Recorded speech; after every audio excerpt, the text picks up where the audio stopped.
This is one of the most annoying stories you would ever hear. One of the saddest you would ever hear. This is why I don't let my neighbors come to charge their phone in my house. So, on the 16th of June 2024, this man, 29-year-old Joe Phillips in Agbo, Delta State, turned on his generator in his father's house. On that said day, his father was not around because his father, Mr. Philip Eboku, was a vigilante, so he was on duty somewhere. So that evening after Joe Philip turned on the gen, his neighbor, a woman, came to charge her phone in his house. She plugged the phone and left. And this was evening. And so Joe fell asleep. Mind you, Joe is married and his wife was pregnant. He and his wife lived in the same compound with his father, and I think that was why he had access to his father's house. After the neighbor came to plug the phone, Joe fell asleep. Apparently, the phone was to be taken the next day. When Joe woke up around 4-5 a.m. in the morning, he realized that someone had sneaked into their house to steal his mobile phone as well as his neighbor's phone. He was able to use his wife's phone to call his father to tell his father that somebody had come into the house to steal the phones. But the father was at work doing his vigilante job, and so he came back later on by dawn. When Mr. Philip Eboku came home, he saw his neighbor yelling and raining insults on Joe, demanding that he returned her phone. This said neighbor believed that Joe was the one who stole the phone. She believed that Joe was to be held accountable for the phone that was stolen in his house. Despite knowing that charging phones in another person's house was owner's risk, she still maintained that Joe would provide her phone for her. But this said woman, whose name we don't know, continued raining rage. She was angry, she was furious.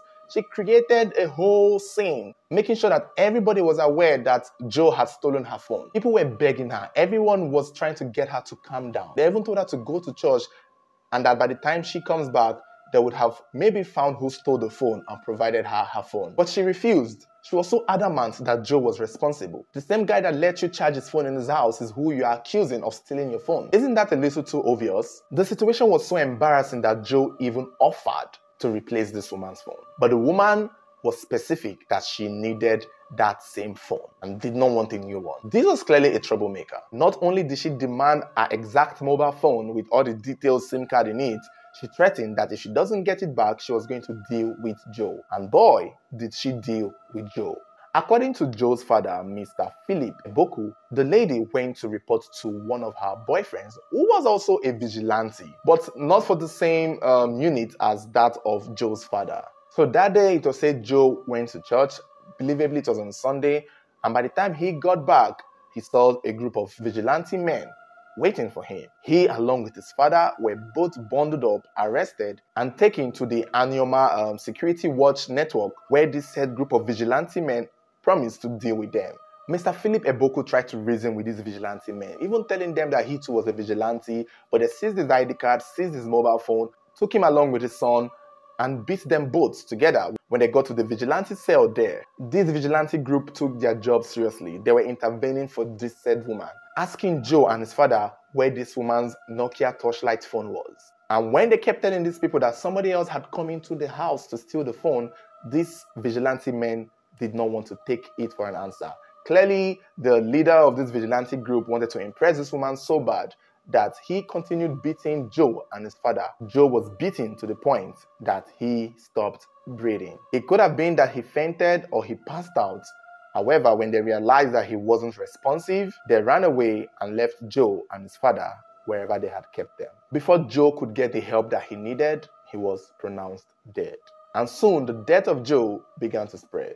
And the woman who called this vigilante group also took to her heels because her vigilante boyfriend had called and told her by some means that, see, this guy that you sent us to go and deal with, yeah, we've dealt with him and now he's dead. And if people hear this news, they will come for you. But this was the most annoying part of the story. While all this was going on, it was later reported that this said woman found her phone with her own son. The child of this woman eventually confessed that he came to Joe's house to collect his mother's phone, but Joe was sleeping and he did not want to wake Joe up. All this while that this woman was making hell on Joe and his family, her son was the one with the phone that she was looking for.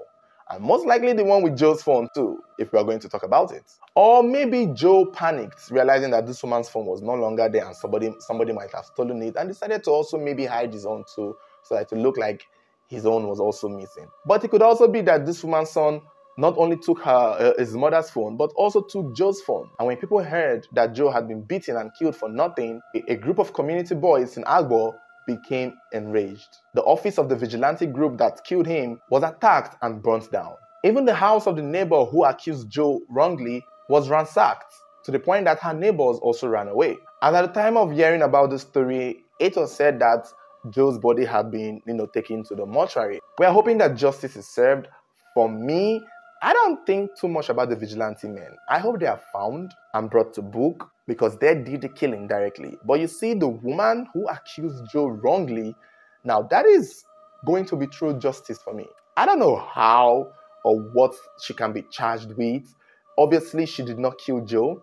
Obviously, she did not tell them or send them to kill Joe. She clearly weaponized her relationship with this man, as it is rumored that she was even having an affair with the leader of the vigilante group. That was why he took it so seriously, to the point he had to kill another human being. It's such a very heartbreaking story to me, and all this would have been avoided if Joe had just said, "No, ma, don't charge your phone in my house." If he had done that, he would have been called a wicked boy. And now he did that, and this is what happened to him.